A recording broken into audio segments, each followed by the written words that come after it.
భారత మహిళల క్రికెట్ జట్టు స్టార్ బ్యాటర్ స్మృతి మందాన 2024లో తన 4వ ఓడిఐ సెంచరీతో క్రికెట్ చరిత్రలో కొత్త అధ్యాయాన్ని రాసింది. ఆస్ట్రేలియాతో WACA మైదానంలో జరిగిన మ్యాచ్లో భారత జట్టు ఓడిపోయిన మందాన పోరాటం ఇన్నింగ్స్తో అత్యుత్తమ ప్రదర్శన చూపించింది.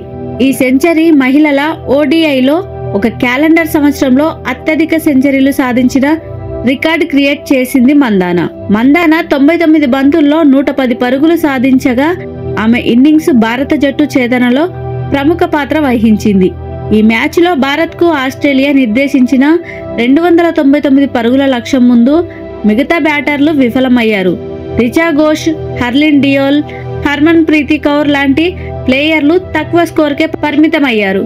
లోయర్ అప్పర్ ప్లేయర్లు సింగిల్ డిజిట్ స్కోర్లు చేయడం వల్ల మందాన ఒంటరిగా జట్టును గెలిపించడానికి పోరాడింది. 14వ ఓవర్లో 50 బంతుల్లో అర్ధ సెంచరీ సాధించిన మందాన తర్వాత కేవలం 103 బంతుల్లో సెంచరీకి చేరుకుంది. కానీ 105 పరుగులు వ్యక్తిగత స్కోరులో ఆమె అవుట్ అవడం జట్టును మరింత క్షోభలోకి నెట్టేసింది. మిగతా బ్యాటర్లు మద్దతు లేకుండా ఆమె పోరాటం ఇన్నింగ్స్ భారత జట్టును విజయాన్ని అందించలేకపోయింది. ఈ సెంచరీ 2024లో మందాన సాధించిన 4వది.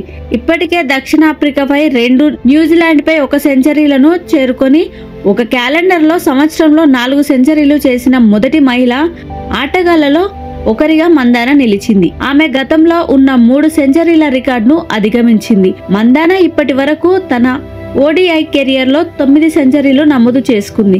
ఆమె నాట్ స్కేవర్, బ్రట్ చమరి అత్తపత్తి, చార్లెట్ ఎడ్వర్డ్స్ వంటి క్రికెట్ దిగ్గజాలతో 4వ స్థానాన్ని పంచుకుంటుంది.